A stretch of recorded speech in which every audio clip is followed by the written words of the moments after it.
ఎంతోమంది కార్మికులు ప్రతినిత్యం ఇటు ప్రభుత్వాల్లో పనిచేస్తూ ఉంటారు.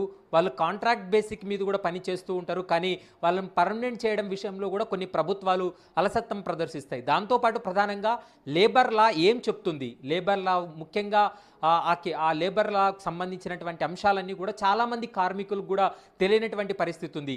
వాళ్ళకి రావాల్సినటువంటి వాళ్ళ కష్టపడినటువంటి కష్టానికి రావాల్సినటువంటి వేతనాలు కూడా సరిగ్గా ఇవ్వలేనటువంటి పరిస్థితుల్లో మనం న్యాయపరంగా ఎలా పోరాటం చేయొచ్చు, అసలు లేబర్లో ఉన్నటువంటి విషయాలు ఏందనే అంశంపైన మనతో పాటు మాట్లాడడానికి హైకోర్టు సీనియర్ అడ్వకేట్ చిక్కుడు ప్రభాకర్ ఉన్నారు. ఆయన ఇందులో చాలా నిష్ణాతులు. ఎందుకంటే కార్మికుల యొక్క హక్కుల కోసం కార్మికులకు సంబంధించినటువంటి అంశంపైన పోరాటం చేస్తూ వాళ్ళకు అండగా నిలుస్తున్నారు. అతని మాటల్లోనే విందాం లేబర్ లా యొక్క ఉద్దేశం ఏంటి, అందులో ముఖ్యంగా వారికి ఉన్నటువంటి హక్కులు ఏంటి అనేది. సార్, ముఖ్యంగా ఈ లేబర్ లా అనేది మనం చాలామందికి తెలియదు. ఎందుకంటే చదువుకోకుండా వాళ్ళు కూడా ఎక్కువ మంది కార్మికులు ఉన్నారు. చదువుకున్నా కూడా లా మీద అంత పట్టులేనటువంటి వారు ఉన్నారు. కనీస వేతనాలు కూడా వాళ్ళు తీసుకోలేనటువంటి పరిస్థితి ఉంది. శ్రమ దోపిడీ అనేది జరుగుతుంది. ఇలాంటి సందర్భంలో లేబర్ లా ఏం చెప్తుంది? మనం న్యాయస్థానంలో ఏ విధంగా పోరాటం చేయొచ్చు? వాస్తవంగా లేబర్ లాకు సంబంధించిన విషయానికి వస్తే పబ్లిక్ ఇంట్రెస్ట్ లిటిగేషన్ లేబర్ లాలా వర్తించదు. దీనికి సుప్రీంకోర్టు చాలా తీర్పులు ఇచ్చింది. సర్వీస్ లాకు కూడా వర్తించదు. వాస్తవంగా 1948 లోపల మినిమం వేజెస్ యాక్ట్ వచ్చింది, కనీస వేతనాల చట్టం స్వాతంత్రం వచ్చిన తర్వాత. అదేవిధంగా భారత పారిశ్రామిక వివాదాల పరిష్కార చట్టం 1947లో వచ్చింది. దాన్ని ఇండస్ట్రియల్ డిస్ప్యూట్ యాక్ట్ 1947 అంటారు. అదేవిధంగా service rules, civil service code ఒకటి ఉంది, సిసిఏ రూల్స్ ఉన్నాయి, అదేవిధంగా సెంట్రల్ సర్వీస్ రూల్స్ ఉన్నాయి. అంటే ఒక ప్రైవేట్ లేబర్ నుంచి మొదలు పెట్టుకుంటే, ఒక అసంఘటిత లేబర్ నుంచి మొదలు పెట్టుకుంటే సివిల్ సర్వీస్ ఆఫీసర్ వరకు ఈ దేశం లోపల సర్వీస్ రూల్స్, లేబర్ రూల్స్ ఉన్నాయి. అనార్గనైజ్డ్, ఆర్గనైజ్డ్కు సంబంధించిన విషయం లోపల ఎటువంటి ఇబ్బంది జరిగినా కూడా మినిమం వేజెస్ ఇవ్వకున్నా, అదేవిధంగా వేజెస్ ఇవ్వకున్నా కూడా పేమెంట్స్ ఆఫ్ వేజెస్ యాక్ట్ 1936 అది స్వాతంత్రం రాకముందు నుంచే ఉన్నది. దాని తర్వాత టైం టు టైము అమెండ్మెంట్ అయింది. Equal work to equal pay work 1972లో వచ్చింది. అదేవిధంగా బాండెడ్ లేబర్ ప్రొబిషన్ యాక్ట్ 1976లో వచ్చింది. ముఖ్యంగా ఇప్పుడు మీరు చెప్పినట్టు Naveen garu, contract labour prohibition and regulation act 1971, అదేవిధంగా రూల్స్ 1972లో వచ్చినాయి.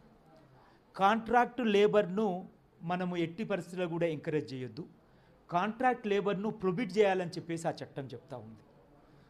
చెప్పినప్పుడు దానికి విరుద్ధంగా ఈ ప్రపంచీకరణ వల్ల, అదేవిధంగా ప్రైవేటీకరణ వల్ల చాలా మొత్తంగా ఉద్యోగస్తులను ఒకవైపు రిటైర్ అవుతుంటే మళ్ళీ నింపకుండా కాంట్రాక్టు ఉద్యోగులుగానే, కాంట్రాక్టు లేబర్గానే, కాంట్రాక్ట్ లేబర్ లోపల unskilled, skilled, semi skilled, high skilled అనే ఒక 4-5 రకాలుగా విభజించేసి కాంట్రాక్ట్ లేబర్గానే కొనసాగిస్తున్న విషయం మనం ప్రభుత్వ రంగ సంస్థలు దాదాపు 200-300 ప్రభుత్వ రంగ సంస్థలనే దేశం మొత్తం లోపల, అది కూడా సెంట్రల్ గవర్నమెంట్ కింద ఉన్నాయి.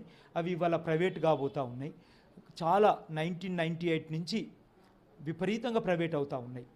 అసలు ముఖ్యంగా నిన్న కాక మొన్న చూస్తూ ఉన్నారు మీరు, ఏది విశాఖ స్టీల్స్, ఇవన్నీ బిహెచ్ఎల్, అదేవిధంగా ఓఎన్జీసీ, అదేవిధంగా భారత్ పెట్రోలియం, అదేవిధంగా ఇంకా పెద్ద పెద్ద సంస్థలు NMDC, steel authority of India, ఇట్లా చాలా సంస్థలు ఉన్నాయి.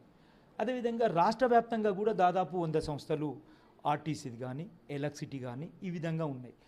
ఈ విషయాల లోపల మనము చాలా స్పష్టంగా కాంట్రాక్ట్ లేబర్కు చెప్పదలుచుకున్నది ఏంటి అని అంటే, ఎవరైతే చట్టబద్ధంగా అపాయింట్ అవుతారో, బ్యాక్ డోర్గా అపాయింట్ కాకుండా చట్టబద్ధంగా అపాయింట్ అవుతారో, క్వాలిఫికేషన్ ఉండి అపాయింట్ అవుతారో వాళ్ళను రెగ్యులరైజ్ చేయాలని చెప్పేసి చట్టాలు చెప్తా ఉన్నాయి. అదేవిధంగా సుప్రీంకోర్టు తీర్పులు కూడా చెప్తా ఉన్నాయి. అయితే ముఖ్యంగా ఇప్పుడు చాలామంది నోట్లో నానుతున్నది ఏంటంటే Umadevi case. State of Karnataka Umadevi case 2006 లోపల ఒక రాజ్యాంగ ధర్మాసనం ఒక సుదీర్ఘమైన తీర్పు ఇచ్చింది. దాంట్లో ఏం చెప్పింది అని అంటే, కాంట్రాక్ట్ లేబర్ను అసలు నియమించొద్దు, కాంట్రాక్ట్ లేబర్ ఒకవేళ నియమిస్తే అతన్ని రెగ్యులరైజ్ చేయమని యాక్ట్ చెప్తా ఉంది. కానీ ఈ ప్రభుత్వాలు ఆ విధంగా చేయకపోవడం వల్ల వాళ్ళ జీవితాలు మొత్తంగా కూడా దుర్భరం అవుతూ ఉన్నాయి. అయితే ఈ కాంట్రాక్ట్ ఎంప్లాయీస్ కూడా చట్టబద్ధంగా రాకుంటుండడం వల్ల, బ్యాక్ డోర్ నుంచి రావడం వల్ల వాళ్ళని రెగ్యులరైజ్ చేస్తే ఒక పబ్లిక్ ఎంప్లాయ్మెంట్ లోపల ఇబ్బంది ఏర్పడుతుంది. పబ్లిక్ ఎంప్లాయ్మెంట్ లోపల ఫెయిర్ ఆపర్చునిటీ ఇవ్వాలి కానీ చెప్పేసి 1952లోనే E P Royappa versus state of Madras అనే ఒక కాన్స్టిట్యూషనల్ బెంచ్ తీర్పు సుప్రీంకోర్టులో ఉంది.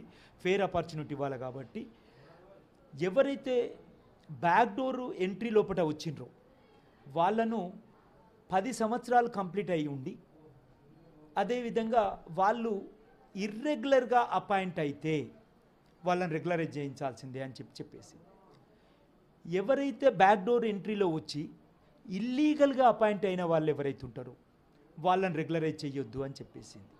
దీన్ని ఎంఎల్ కేసరి అని ఒక కేసు లోపట, ML kesari versus state of Punjab లోపట 2010 లోపట చాలా క్లారిఫికేషన్ కూడా ఇచ్చింది. ఇప్పుడు ఇర్రెగ్యులర్ అంటే ఏంటిది, ఇల్లీగాలిటీ ఏంటిది అనేది మనం ఇప్పుడు చూద్దాం.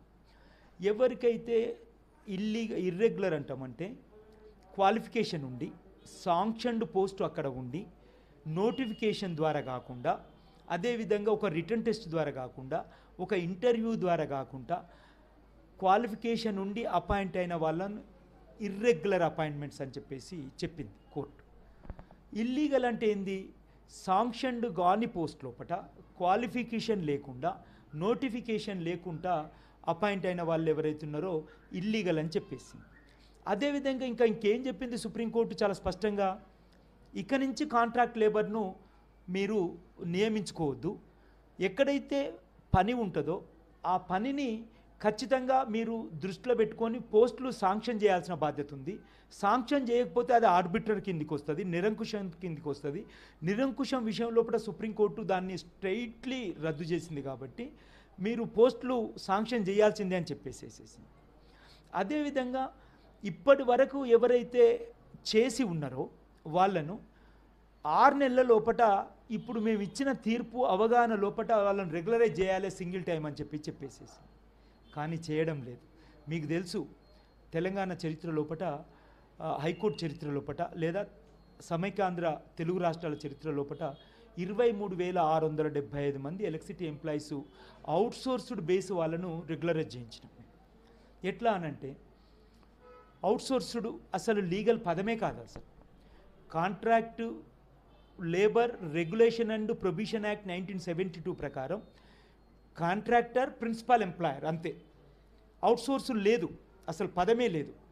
కానీ దాన్ని వివిధ రకాలుగా చిత్రిస్తూ, వర్ణిస్తూ ప్రభుత్వాలు, ప్రభుత్వ రంగ సంస్థలు కార్మికులకు అన్యాయం చేస్తూ ఉన్నాయి. ఎలక్ట్రిసిటీ డిపార్ట్మెంట్ లోపల కూడా ఐటీఐ చేసిన వాళ్ళు, పాలిటెక్నిక్ చేసిన వాళ్ళు, అదేవిధంగా వివిధ టెక్నికల్ ఉన్నవాళ్ళు, డ్రైవర్సు, వీళ్ళందరినీ కూడా 23,675 మందిని industrial dispute act section 12 subsection 3 and section 18 subsection 1 of industrial dispute act 1947 ప్రకారం వాళ్ళు ఒక ట్రైపార్ట్ అగ్రిమెంట్ చేసుకున్నారు. అగ్రిమెంట్ చేసుకొని వాళ్ళందరినీ రెగ్యులరైజ్ చేసేందుకు ప్రయత్నం చేస్తే గౌరవ ప్రధాన న్యాయమూర్తి గారి ఆధ్వర్యంలోని డివిజన్ బెంచి 2017 జూలై 3 రోజున దాన్ని స్టే చేసింది. అప్పుడు ట్రేడ్ యూనియన్స్ తరఫున మేము ఇంప్లీడ్ అయ్యి సెప్టెంబర్ 7th, సెప్టెంబర్ 12th, 2018 రోజున సుదీర్ఘమైన వాదనలు కొనసాగించి సెప్టెంబర్ 18th రోజున ఆ పబ్లిక్ ఇంట్రెస్ట్ లిటిగేషన్ పిటిషన్ను డిస్మిస్ చేసేసినాం. ఎవరైతే ఛాలెంజ్ చేసినరో వాళ్ళు చట్ట పరిధిలో లేదు, అసలు సర్వీస్ మ్యాటర్ లోపల అసలు మీరు ఛాలెంజ్ చేయడమే తప్పు అని. అదేవిధంగా ఇంతమంది కాంట్రాక్ట్ లేబర్స్ను కనుక రెగ్యులరైజ్ చేస్తే ఉమాదేవి కేసును హిట్ చేసినట్టు అవుతుంది, ఓవర్ రూల్ చేసినట్టు అవుతుంది. గౌరవ ప్రధాన న్యాయమూర్తి గారి ఆధ్వర్యంలోని హైకోర్టు డివిజన్ బెంచ్కి ఆ పవర్ లేదని వాళ్ళు అదర్ సైడ్ వాళ్ళు వాదించారు. కానీ ఇండస్ట్రియల్ డిస్ప్యూట్ యాక్టుకు సంబంధించిన, ఇండస్ట్రియల్ లేబర్కు సంబంధించిన, ఎంప్లాయీకి సంబంధించిన డెఫినేషన్ వేరు, ఎంప్లాయీకి సంబంధించిన డెఫినేషన్ వేరు. అదేవిధంగా అవార్డును ఛాలెంజ్ చేయలేదు కాబట్టి, అవార్డుకు సంబంధించి ఆర్బిట్రరీ లేదు కాబట్టి ఖచ్చితంగా వీళ్ళని రెగ్యులరైజ్ చేయాలని చెప్పేసి అనే తీర్పు ఇచ్చింది సెప్టెంబర్ 18 రోజున. మీరు అందరు చూసిండ్రు. ఈ తీర్పును సవాల్ చేస్తూ సుప్రీంకోర్టులో కూడా వాళ్ళు పిటిషన్ వేసిండ్రు. అప్పుడు మేమే స్వయంగా లేబర్ ఎలక్ట్రిసిటీ ఎంప్లాయీస్ తరఫున ఇంప్లీడ్ అయ్యి అక్కడ ఒకటే రోజున February 1, 2019 రోజున డిస్మిస్ చేయించడం ద్వారా ఇవాళ మొత్తం రెగ్యులరైజ్ అయి ఉన్నారు. ఈ జడ్జిమెంటు దేశం లోపల దాదాపు 40 లక్షల మంది అవుట్సోర్స్డ్ ఎంప్లాయీస్కి ఉపయోగపడుతున్నందుకు కూడా చాలా తృప్తిగా ఉంది. ముఖ్యంగా